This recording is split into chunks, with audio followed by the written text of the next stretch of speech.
بسم اللہ الرحمن الرحیم۔ السلام علیکم ناظرین، امید کرتا ہوں کہ آپ سب خیریت سے ہوں گے۔ پیارے دوستو، تحفۃ الاخیار میں یہ حدیث پاک ہے، جو شخص مجھ پر روزانہ 500 بار درود پاک پڑھے وہ کبھی محتاج نہ ہوگا۔ نقل کرنے کے بعد فرمایا، ایک نیک عقیدہ آدمی نے یہ حدیث پاک سنی تو اس نے محبت اور شوق سے مذکورہ تعداد میں درود پاک پڑھنا شروع کر دیا تو اللہ تعالیٰ نے اس کو غنی کر دیا اور ایسی جگہ سے رزق عطا کیا کہ اسے پتہ بھی نہ چل سکا، حالانکہ وہ اس سے پہلے حاجت مند اور مفلس تھا۔ پھر صاحب تحفۃ الاخیار نے فرمایا،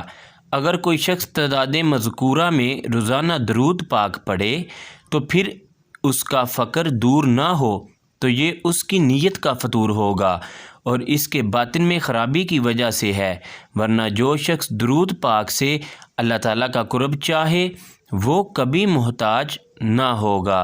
خواہ اس کے پاس دنیا کی کوئی چیز نہ ہو، کیونکہ قناعت غنا ہے، بلکہ قناعت وہ خزانہ ہے جو ختم ہونے والا نہیں ہے، اور یہ دنیاوی مال سے افضل ہے،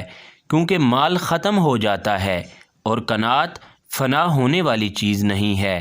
اور یہی حیات طیبہ ہے۔ تو دوستو، جو بھی میرے دوست کسی مصیبت، مشکل، پریشانی، رزق کی پریشانی، رزق کی تنگی کی وجہ سے پریشان ہیں، تو ان کو چاہیے کہ روزانہ 500 مرتبہ محبت اور